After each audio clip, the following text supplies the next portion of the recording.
느헤미야 9장 1절부터 14절까지 말씀입니다. 우리 같이 읽겠습니다. 시작. 그달 29날에 이스라엘 자손이 다 모여 금식하며 굵은 베옷을 입고 티끌을 무릅쓰며 모든 이방 사람들과 절교하고 서서 자기 죄와 조상들의 허물을 자복하고 이날에 낮 4분의 1은 그 자리에 서서 그들의 하나님 여호와 율법책을 낭독하고 낮 4분의 1은 죄를 자복하며 그들의 하나님 여호와께 경배하는데 레위 사람 예수아와 바니와 감미엘과 스바냐와 분니와 세레바와 바니와 그나니는 단에 올라서서 큰 소리로 그들의 하나님 여호와께 부르짖고 또 레위 사람 예수아와 감미엘과 바니와 하삼느아와 세레바와 호디야와 스바냐와 이르기를 너희 무리는 마땅히 일어나 영원부터 영원까지 계신 너희 하나님 여호와를 송축할지어다. 주여 주의 영화로운 이름을 송축하올 것은 주의 이름이 존귀하여 모든 송축이나 찬양에서 뛰어남이니이다. 오직 주는 여호와시라. 하늘과 하늘들의 하늘과 1월 성신과 땅과 땅의 만물과 바다와 그 가운데 모든 것을 지으시고 다 보존하시오니 모든 천군이 주께 경배하나이다. 주는 하나님 여호와시라. 옛적에 아브라함을 택하시고 갈대아 우르에서 인도하여 내시고 아브라함이라는 이름을 주시고 그의 마음이 주 앞에서 충성됨을 보시고 그와 더불어 언약을 세우사 가나안 족속과 헷 족속과 아모리 족속과 브리스 족속과 여부스 족속과 기르가스 족속의 땅을 그 시에게 주리라 하시더니 그 말씀대로 이루셨사오매 주는 의로우심 이로소이다. 주께서 우리 조상들이 애굽에서 고난받는 것을 감찰하시며 홍해에서 그들의 부르짖음을 들으시고 이적과 기사를 베푸사 바로와 그의 모든 신하와 그의 나라 온 백성을 치셨사오니 이는 그들이 우리 조상들에게 교만하게 행함을 아셨음이라. 주께서 오늘과 같이 명예를 얻으셨나이다. 또 주께서 우리 조상들 앞에서 바다를 갈라지게 하사 그들이 바다 가운데를 육지같이 통과하게 하시고 쫓아오는 자들을 물에 던짐같이 깊은 물에 던지시고 낮에는 구름 기둥으로 인도하시고 밤에는 불 기둥으로 그들이 행할 길을 그들에게 비추셨사오며 또 시내 산에 강림하시고 하늘에서부터 그들과 말씀하사 정직한 규례와 진정한 율법과 선한 율례와 계명을 그들에게 주시고 거룩한 안식일을 그들에게 알리시며 주의 종 모세를 통하여 계명과 율례와 율법을 그들에게 명령하시고. 아멘.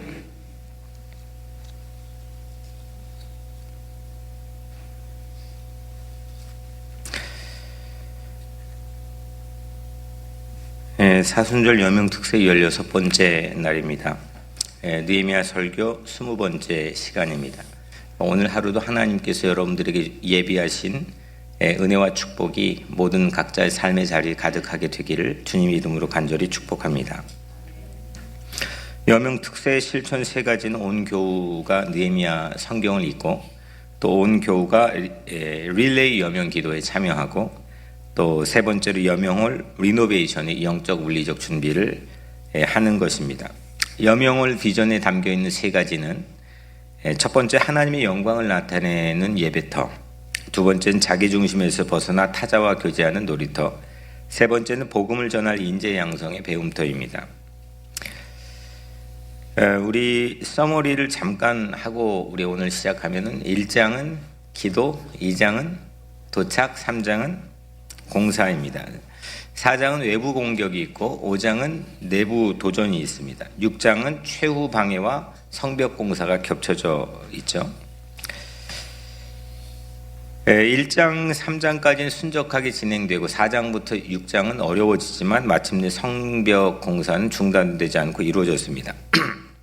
매일 반복하는 이유는 시간이 걸리는데도 처음엔 여러분들 전혀 머릿속에 그냥 성경만 생각하지 성경을 잘 아는 사람들이 그려지지 않거든요. 이렇게 하면은 아마 잘 잊어지지 않을 거예요. 그래서 반복을 하는 겁니다.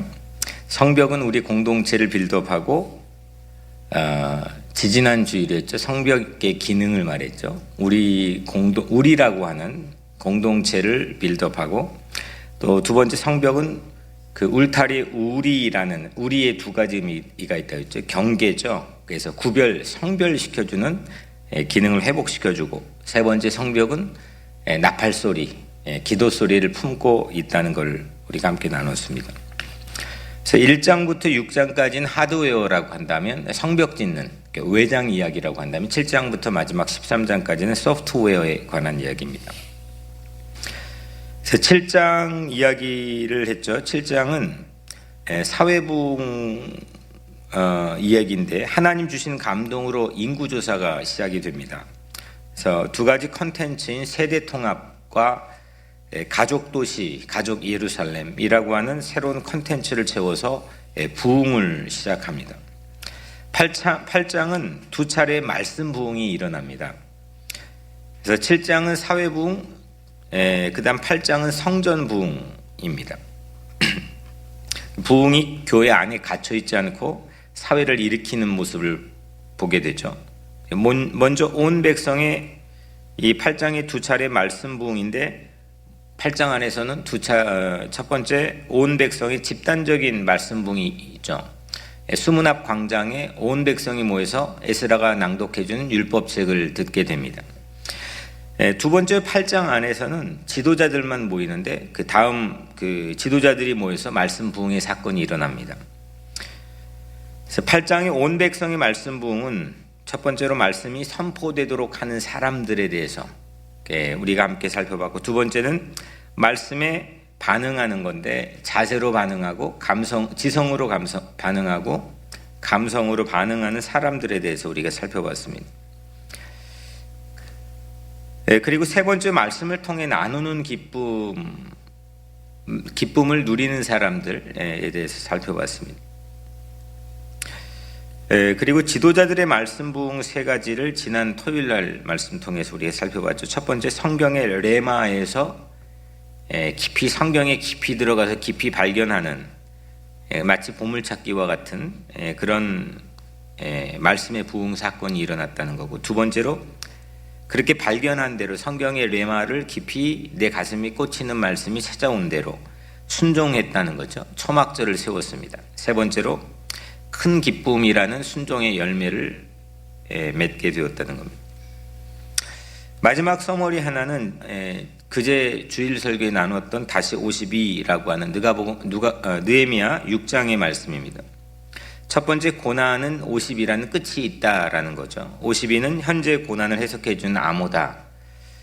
오메가이신 예수님이 52이다. 저도 늘 52라는 숫자에 대해서 했지만, 이렇게 광활하고 깊은 의미가 있다는 건 이번에 처음 저도 깨닫게 되었습니다. 두 번째로 1에서 51의 고난을 얘기했죠. 51을 향해, 표대를 향해서 가는 이 직전에, 성벽 완공 직전에 삶에서 도비아 인맥 바이러스가 나타나죠. 도비아의 이 복잡다단한, 사람을 매수하고 그래서 이 느헤미야를 공경에 빠뜨리게 되는 그런 어려운 시험 속에서 정금 같은 순수를 얻게 되는 모습을 우리가 함께 보았습니다. 마지막 세 번째로 52 이후죠. 52 이후는 고난이 해결된 이후죠. 53, 54 그 시간 동안 우쭐하지 않고 고난을 통해서 최선두로 도드라지게 나타나는 사람들을 전면에 세우고 자기가 독식하지 않는 모습을 보여주고, 또한 고난과 닮지 않는, 고난의 쓰레기와 잔재가 붕어빵처럼 내 삶에 그대로 나타나지 않는, 그래서 묵묵하게 자기 할 일을 고난이 해결된 이후에도 하게 되는 그런 모습들을 지난 주일 설교에서 함께 살펴봤습니다. 오늘 말씀을 우리가 함께 보겠습니다. 2020년 3월 15일 지금 미주 한인교회를 이루고 있는 언론도 마찬가지고, 2020년 3월 15일 미주 한인교회 역사에 남을 그런 일인 것 같습니다. 코로나 확산으로 미주의 한인교회들이 교회에서 예배드리지 못하고 온라인이나 가정 예배로 드리는 그런 시작 지점과 같은 주일이었기 때문입니다. 우리 교회는 교회에서 주일 예배를 드리긴 했습니다만 향후 방향이 어떻게 될지 저도 누구도 가늠이 불가능합니다. 어제는 뉴욕, 뉴저지, 커네리컷 주에서 주지사들이 50명 이상 모이는 걸 금지한다고 발표했고 대통령도 10명 이상 모이는 걸 피하라고 촉구하는 성명을 발표했습니다.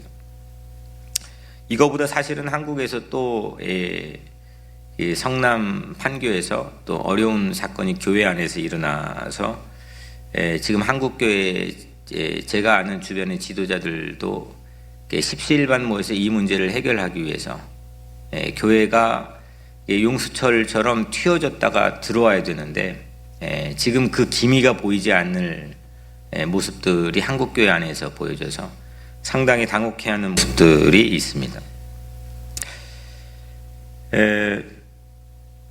우선 금지라는 라인에 맞춰서 저 당회는 최선을 다해서 성도의 안전도 지키고 또 교회의 예배도 지키려고 자구책을 마련하고 기도하고 있습니다.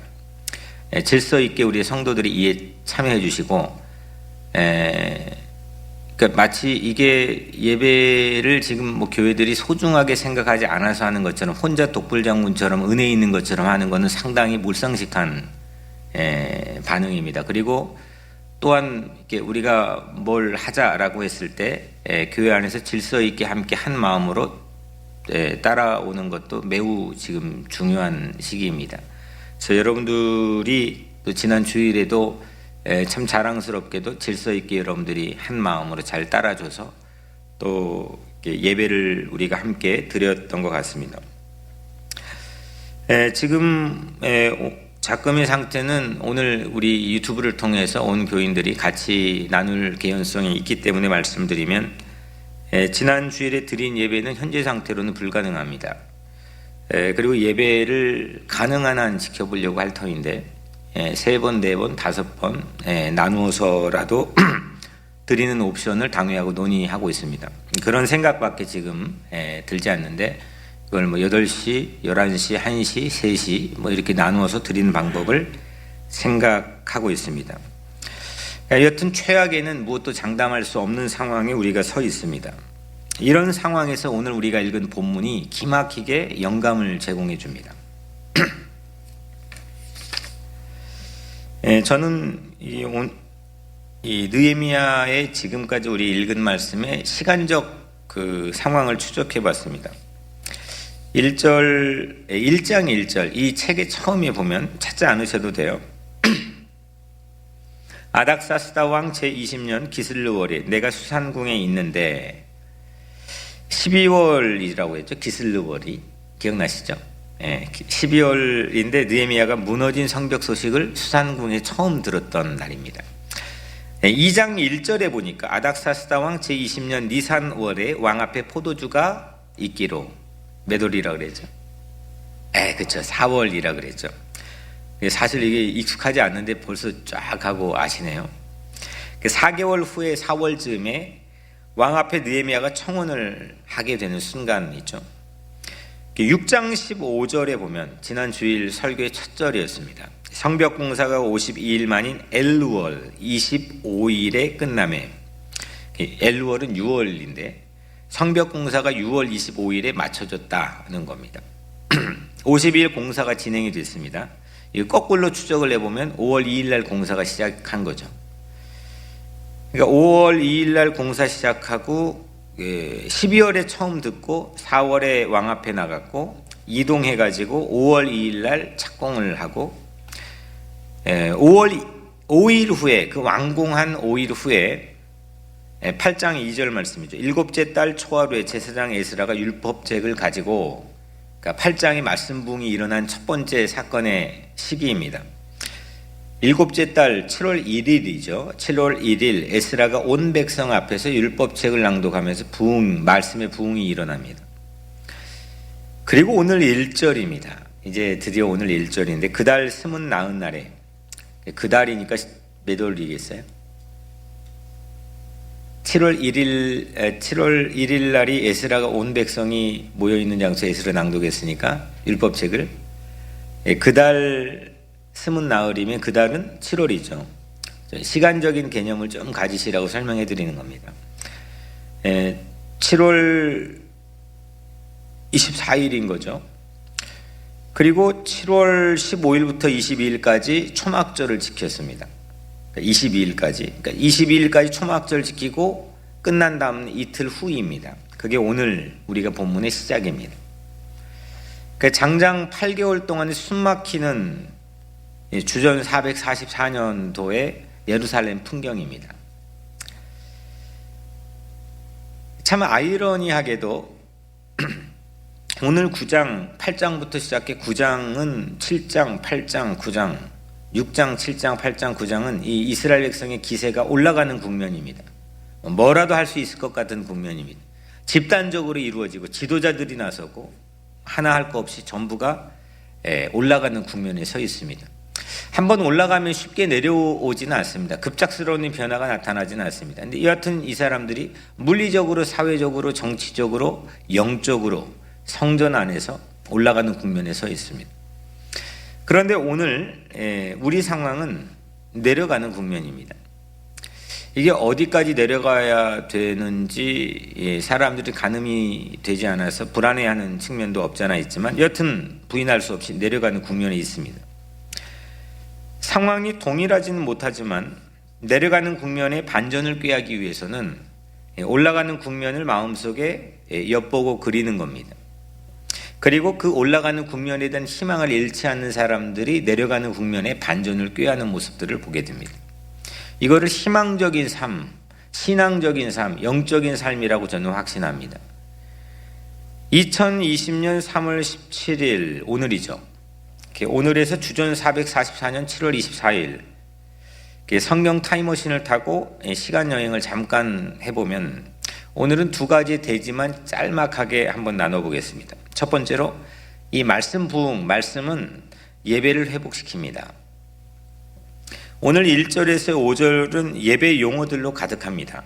1절에는 금식하며 굵은 베옷을 입고 티끌을 무릅쓰며, 그러니까 티끌을 무릅썼다는 건 얼굴에 재를 묻혔다는 건데 금식하고 베옷 입고 티끌을 무릅쓰고 이게 제의 수요 예배와 같은 모습입니다.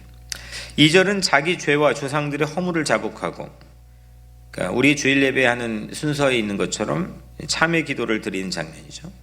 3절에 이날의 낮 4분의 1은 그 제자리에 서서 그들의 하나님 여호와 율법책을 낭독하고 낮 4분의 1은 죄를 자복하며 그들의 하나님 여호와께 경배하는데, 그러니까 3시간 서서 성경 읽는 것을 듣고 3시간 서서 회개 기도 드리고 6시간 예배 드립니다.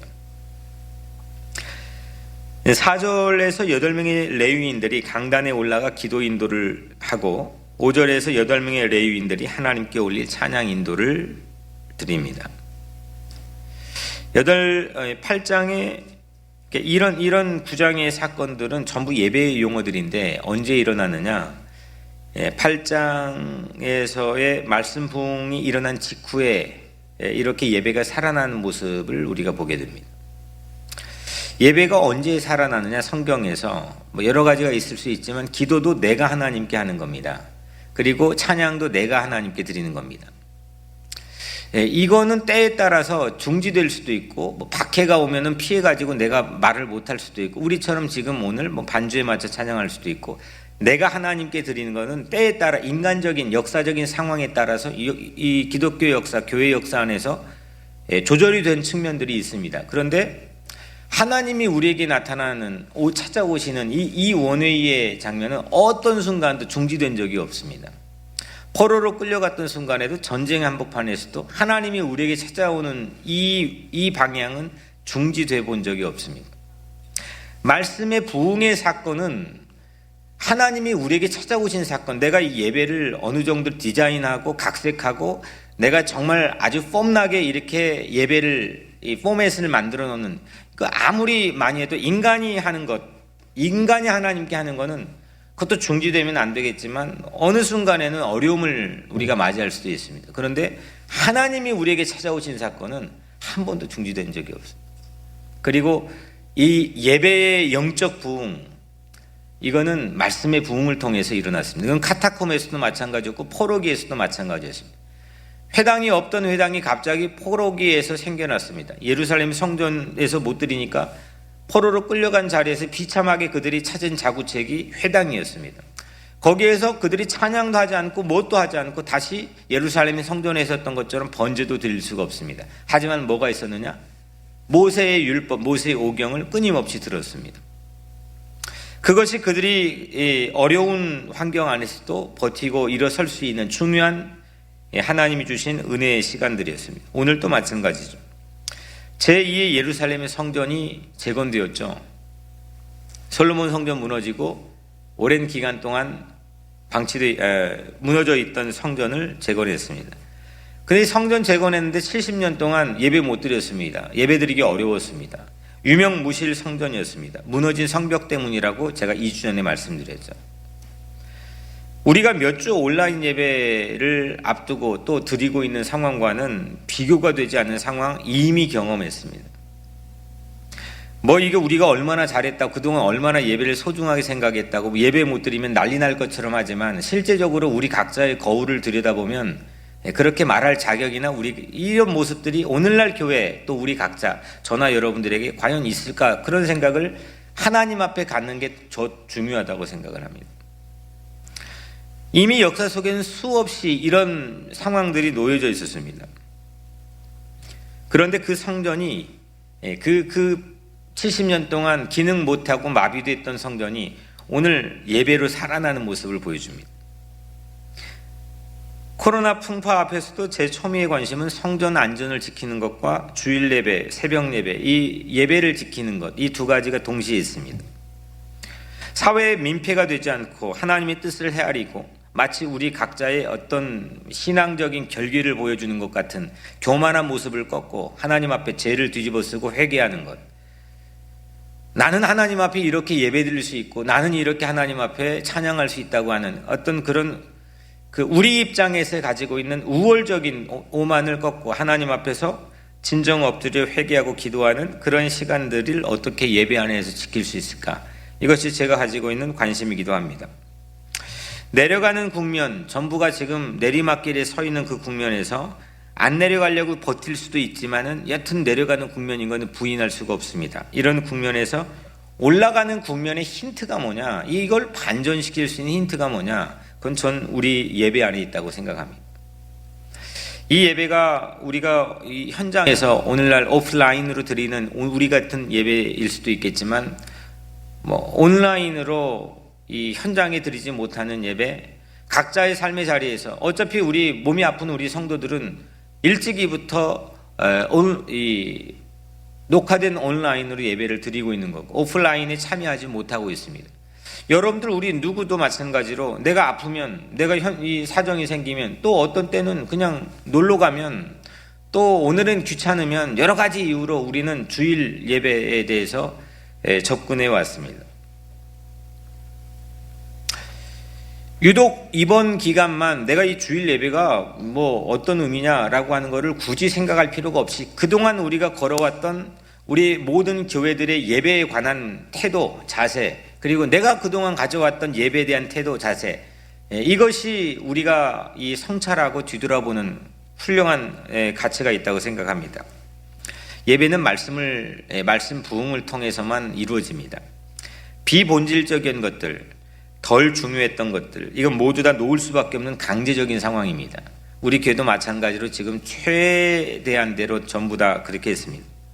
본질만 도드라질 수 있는 상황입니다. 본질 이것도 없어질까 전전긍긍할 수밖에 없는 상황입니다. 분명 위기지만 이때 본질이 부각될 수밖에 없는 그런 강제적 상황입니다. 멀리 봅시다. 예배는 죽고 평안한 생활보단 고난의 행군이지만 예배가 사는 것이 영혼의 때를 복되다 여겨질 수 있습니다. 우리는 그동안 말로는 저 북한이나 또 이곳저곳에서 예배에 대한 핍박 때문에 지하에서 숨어서 또 목숨을 걸고 예배드린 사람들을 마치 사치스럽게 기도 안에서나 이렇게 한 적이 있었습니다. 하지만 그걸 경험한 적이 없었고 그걸 상상할 수 있는 그런 거룩한 상상력도 우리 안에서는 부족했습니다.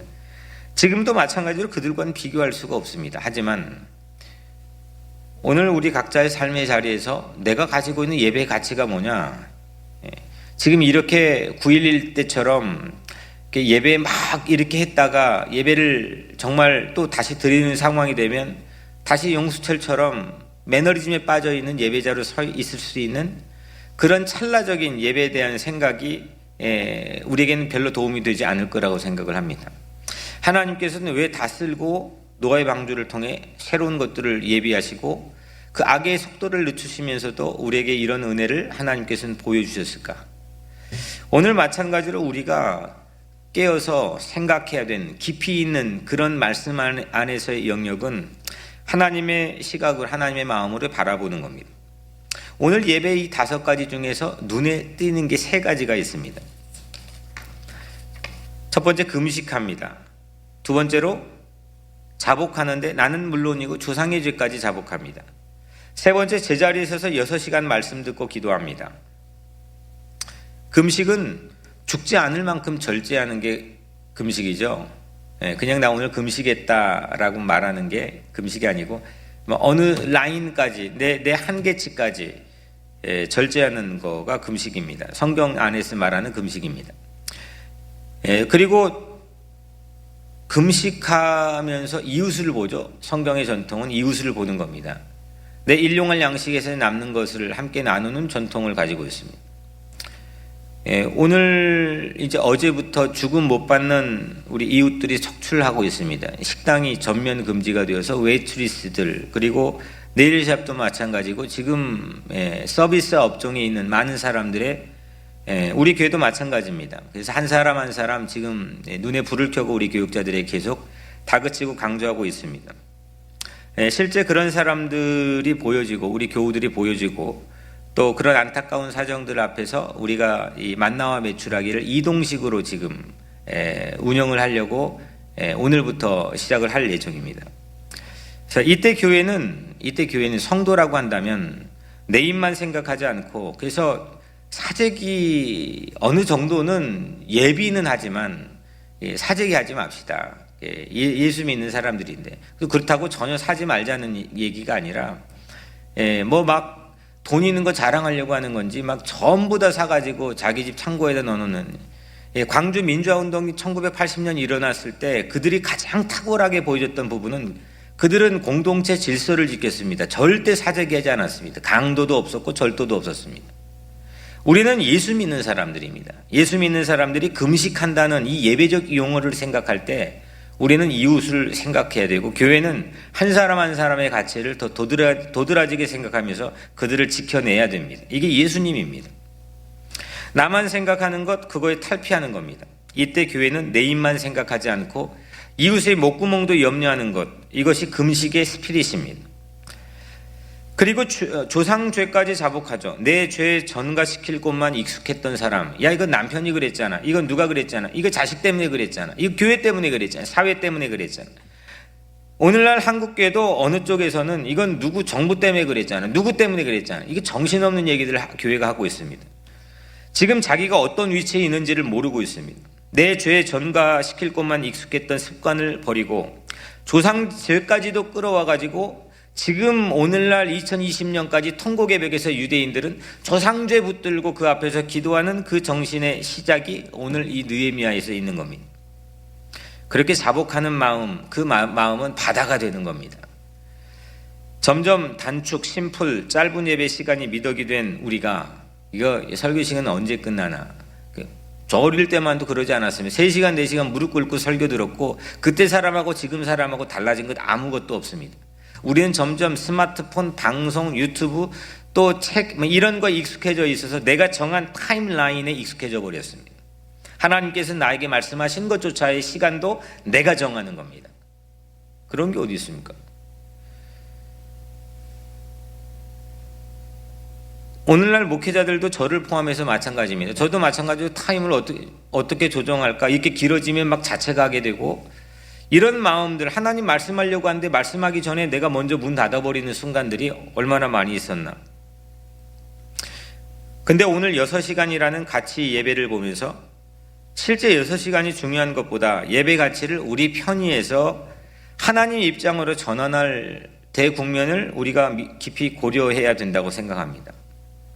세 가지 모두 다 금식, 조상주의 자복, 그 다음에 6시간 예배, 이것 전부 다 실제 그렇게 하자는 게 아니라 모두 다 나를 벗어나는 그런 메시지를 담고 있습니다. 금식은 나보다 타자를 봐야 되고, 회개는 나를 넘어 나에게 유전인자를 넘겨준 가장 탓하기 좋은 게 부모거든요. 조상이거든요. 그런데 그 유전인자를 넘겨준 조상을 도리어 대신해서 자복하고, 엄청난 이건 패러다임의 시프트입니다. 6시간 예배는 내가 아닌 하나님 입장에서 예배에 참여하는 겁니다. 예배는 나에게 말씀해 주신 레마 말씀을 통해서 나를 벗어나는 거듭남의 시간입니다. 예배가 살면 망하지 않습니다. 아무리 하강 국면이어도 예배만 살면 역사적으로 길이 있어 왔습니다. 그런데 제 아무리 상승 국면이어도 예배가 죽으면 희망이 없습니다. 최대한 지혜로운 지성을 간직한 채 예배를 지키는 은혜, 이 두 가지가 우리 안에 있어서 성도의 안전도 지키고 예배도 지킬 수 있는 그런 우리 각자의 삶이 되기를 주님의 이름으로 간절히 축복합니다. 두 번째 말씀은 세상을 회복시킵니다. 예배를 성전을 회복시켰는데 세상도 회복시킵니다. 9장의 7절 이하, 6절 이하는 찬송의 가사입니다. 그리고 기도문이기도 합니다. 창세기부터 이 열왕기하까지 성경을 요약한 찬송 가사입니다. 이게 6절부터 시작이 됩니다. 창세기, 출애굽기 이렇게 쭉 해갖고 열왕기하까지 완전 서머라이즈 한 겁니다. 세상에서 역사하신 하나님을 먼저 찬양하죠. 6절, 그러니까 창세기부터 열왕기하까지는 성전 안 이야기가 아니라 전부 다 세상 바깥 이야기입니다. 세상 이야기입니다. 6절은 창세기 1장 2장이죠. 6절에 오직 주는 여호와시라. 하늘과 하늘들의 하늘과 1월 성신과 땅과 땅의 만물과 바다와 그 가운데 모든 것을 지으시고 다 보존하시오니 모든 천군이 주께 경배하나이다. 천지 만물을 다 창조하신 오너, 주인이라는 거죠. 하나님께서 지으셨다는 거니까. 그리고 다 보존하시오니, 보존하셨다는 건 CEO 아닙니까? 경영자입니다. 짓기도 하고 그거 짓고 방치해 놓은 게 아니라 그걸 움직이는 매니저, 경영자였다는, 하나님을 찬양하자는 겁니다. 8장의 말씀 부흥은 9장의 이 세상을 바라보는 영적인 시선을 회복시켜 줍니다. 세상을 어떻게 바라볼 거냐? 그동안 교회, 한국 교회는 이 세상을 바라본 시선에 대해서 학습도 없었고 지성도 없었고 전부 다 이 세상과 대화할 수 있는 알파벳 자체가 없어서 자기들만의 리그 안에 갇혀 땅 끝까지 가자는데 뭐 자기들만의 리그로 갑니다. 선교지로 가고 또 선교사님이 있는 데로 가고 다 자기가 있는 라인 오브 벨트 안에서 움직였습니다. 정말 땅 끝이 뭔지, 정말 이게 원수 같은 사마리아까지 가는 게 뭔지, 이게 교회 안에서는 매우 뭐 물론 그런 것도 있겠지만 사실 쉽지 않은 그런 성찰을 우리가 해야 됩니다. 세상을 어떻게 바라보느냐, 오늘 이 백성들이 그렇게 우리에게 보여주고 있습니다. 7절 8절은 창세기 12장에서 26장까지인데 아브라함 선택하고 인도하고 언약 지키고 성취하는 신실하신 하나님을 찬양합니다. 이것도 전부 다 땅에 대한 얘기입니다. 갈대아 우르에서 6개 족속들이 살고 있는 젖과 꿀이 흐르는 가나안 땅, 랜드에 관한 얘기입니다. 이거 전부 세상 이야기입니다. 거룩한 땅 아니었습니다. 이거는 하나님의 백성들이 사는 땅이 아니었습니다. 세상이었습니다. 파고를 내치고 밟았던, 아브라함이 밟아왔던 땅들을 하나님이 인도하셨다는 얘기를 하고 있습니다. 우리는 전부 다 속과 성을 구분해 버립니다. 나는 성에 있으니까 속에 관한 세상 이야기가 마치 전부 딴 나라 얘기처럼만 생각합니다. 그리고 다 세상은 병원도 가고 약도 먹고 하면서 전부 다 나는 거룩한 척으로 하는데 위장되어 있습니다. 이거를 오늘 이 백성들이 허물어 하나의 경계를 허물어 하나로 만드는 모습을 보여줍니다. 하나님은 성전 안에도 있고 성전 밖에도 있고 성전 안에서도 인도하시고 성전 밖에서도 인도하셨다는 모습을 우리에게 보여주는 겁니다. 땅을 바라보는, 세상을 바라보는 새로운 시선을 보여주는 거죠. 9절, 10절, 11, 12, 13, 14절까지는 출애굽기에 나타나는 광야 여정입니다. 이것도 성전이 아닌 성전 바깥 세상을 향한 시선을 회복시켜 주죠.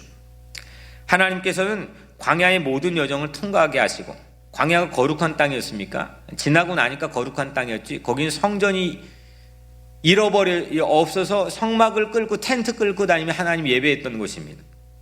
그런데 그런 땅, 세속적인 땅, 황량한 땅, 메마른 땅에 구름 기둥, 불 기둥으로 인도하시고, 말씀을 그곳에서 말씀 사건을 일으켜 주시고 안식하게 해주신 세심한 배려의 하나님, 그 하나님을 찬양하는 세상 안에서의 모습을 보여줍니다.